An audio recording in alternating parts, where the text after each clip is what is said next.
ఆనాడు ఆయన ముఖ్యమంత్రిగా మొత్తం మీడియా అంతా కూడా చెరబట్టి అన్ని పేపర్లను అన్ని ఛానళ్ళని తన సొంత కథనాలను ప్రసారం చేసేట్టు చేసి ఆనాడు ఏం జరుగుతుందో తెలియనటువంటి ఒక ఉక్కిరి బుక్కిరి పరిస్థితిని క్రియేట్ చేసిండు.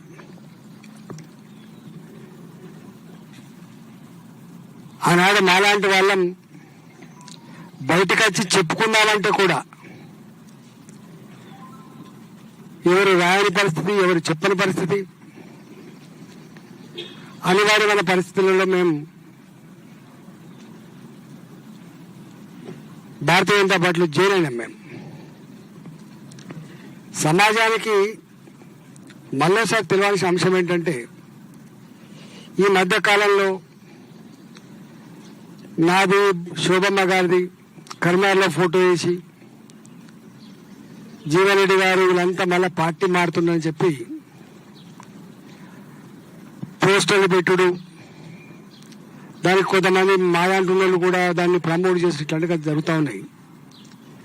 నేను ఆ రోజు చెప్పిన మళ్ళీ ఈరోజు చెప్తున్నా, పార్టీలు మారడం బట్టలు మార్చుకున్నంత తేలిక కాదు అని. రెండో మాట కూడా గుర్తు చేస్తున్నా, మాలాంటి ఆ స్థాయిలో ఉన్నటువంటి నాయకులు ఒకవేళ బయటకు వచ్చిన పార్టీలు మారకూడదని కూడా ఒక సందేశం ఇచ్చినాడని, పార్టీలు మారకూడదనే సందేశం కూడా నేనే ఇచ్చిన.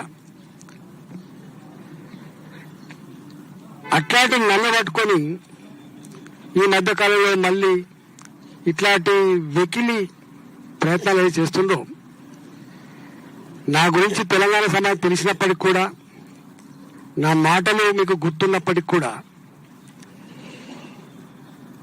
మీరు ఇట్లాంటి పట్ల అప్రమత్తంగా ఉండమని చెప్పి కోరుతున్నా. జనరల్గా నాకు అన్ని రాజకీయ పార్టీల కంటే కూడా 20 ఏళ్ళు టీఆర్ఎస్ పార్టీలో ఉన్నా కాబట్టి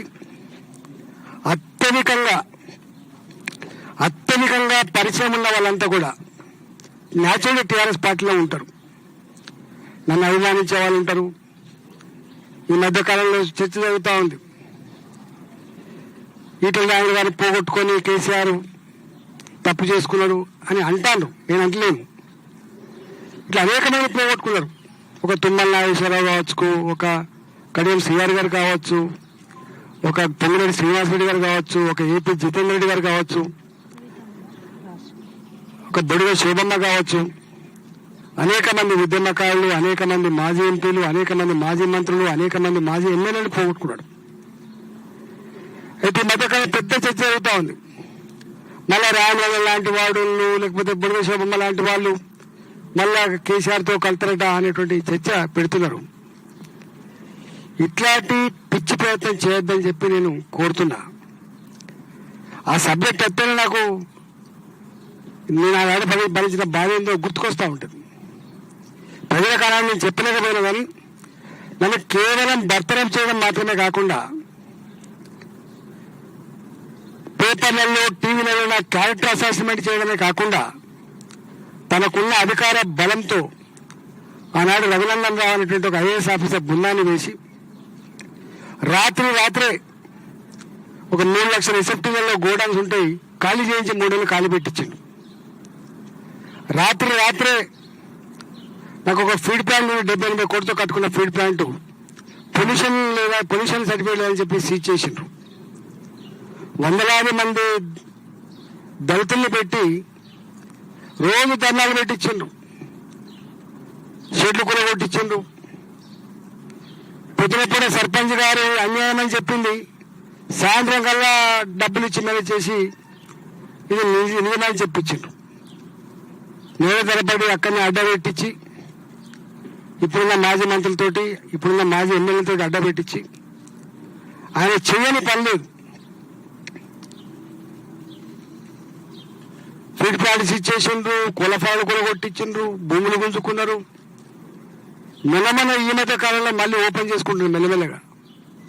ఇవాళ ఈ ప్రభుత్వమైనా నేను ముఖ్యమంత్రి తప్పకుండా రాస్తా, ఆనాడు దుర్మార్గంగా అధికారం చేతిలో ఉందని నాకు బాధ్యత కొనుక్కున్న అన్ని రకాల లీగల్ కాగితాలను తర్వాత కొనుక్కున్నటువంటి వాటిని కూడా చెరబట్టిండు. మరి దీని మీద మీ ఒపీనియన్ ఏంటి అని చెప్పి తప్పకుండా ఈ ప్రభుత్వాన్ని కూడా ఉత్తరం రాస్తా. కానీ నాలాంటి అన్ని నా అవసరాల కోసం పదవుల కోసం పెద్దలు ముస్తుడు కాదనేది కూడా తెలవాలి. తప్పకుండా సందర్భం వస్తే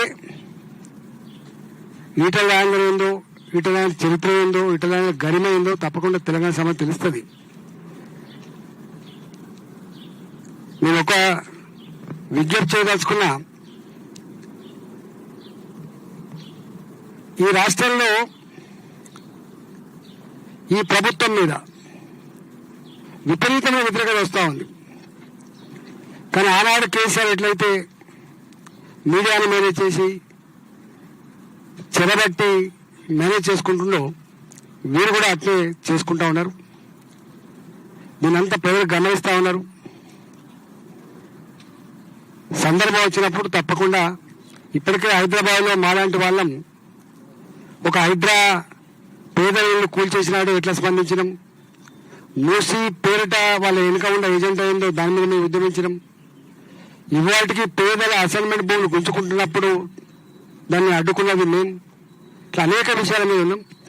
రాబోయే కాలంలో తప్పకుండా ఈ ప్రభుత్వం బుకాయిస్తూ దబాయిస్తూ మీడియాను మేనేజ్ చేస్తూ ఇలా వాళ్ళ ఇచ్చినటువంటి హామీలను పక్కకు నెట్టి ఉల్టా దాడి చేస్తుందో దాని మీద కూడా తప్పకుండా మేము త్వరలోనే ఉద్యమం చేస్తామని చెప్పి హెచ్చరిస్తా ఉన్నాం. ఇవాళ మా ఎంపీల బృందం, పార్లమెంట్ సభ్యుల బృందం ఇక్కడ మేము జిహెచ్ఎంసీలో ముగ్గురం ఉంటాం. కొండా విశ్వేశ్వరరెడ్డి గారు, నేను, రఘునందన్ రావు గారు. ఇప్పటికే ఈ జిహెచ్ఎంసీ పరిధిలో ఎన్నికలలో ఎట్లా మేము కలిసి పనిచేసుకోవాలి, ఎట్లా గెలిపించుకోవాలి దాని మీద మేము ఆలోచన చేసినాం. తప్పకుండా చేస్తాం. తర్వాత 6 మంది ఎంపీలం ఉన్నాం. 2 కేంద్ర మంత్రులు పక్కన పెడితే మేము 6 మంది ఎంపీలం ఉన్నాం. 6 మంది ఎంపీలం కూడా తప్పకుండా ఈ రాష్ట్రంలో ఉన్నటువంటి సమస్యలు ఏవైతున్నాయో మా ఎంపీలతో పాటుగా మా ఎమ్మెల్యే బృందాన్ని కూడా ఇన్వాల్వ్ చేసి ఇలా మా దగ్గర డంపింగ్ యార్డ్ ఉన్నది. ఎన్నిసార్లు మొదలుపెట్టుకున్నా కూడా దానికి ఒక పరిష్కారం లేదు. చివరికి నేనే సుప్రీంకోర్టులో ఒక ఇన్వాల్వ్ అయ్యి కేసు వేసిన. ఇట్లాంటి క్రానిక్ ఇష్యూస్ ఉన్నాయి. అసైన్మెంట్ భూముల ఇష్యూస్ కావచ్చు, లేకపోతే మహబూబ్నగర్లో ఉన్న కొన్ని ఇష్యూస్ కావచ్చు, ఇలా మెదకులో ఉన్నటువంటి కొన్ని ఇష్యూస్ కావచ్చు, తెలంగాణ వ్యాప్తంగా ఇష్యూస్ కావచ్చు. ఇలా ఇష్యూస్ మీద కూడా మా ప్రజాప్రతినిధిగా తప్పకుండా ఏదన్నా పోరుబాట పట్టాలని చెప్పి నిర్ణయించుకున్నాం. మొట్టమొదటి ఇష్యూ రేపు మేమంతా కూడా చలో బాలాజీ నగర్ పిలిపించి ఆ ఇష్యూ మీద తప్పకుండా మా ఎంపీల బృందం అంతా కూడా మా ఎమ్మెల్యేతో కలుపుకొని ఆ సమస్యలు పరిష్కారం అయ్యేంత వరకు వదిలిపెట్టే ప్రసక్తి లేదని చెప్పి నేను విజ్ఞప్తి చేస్తున్నా.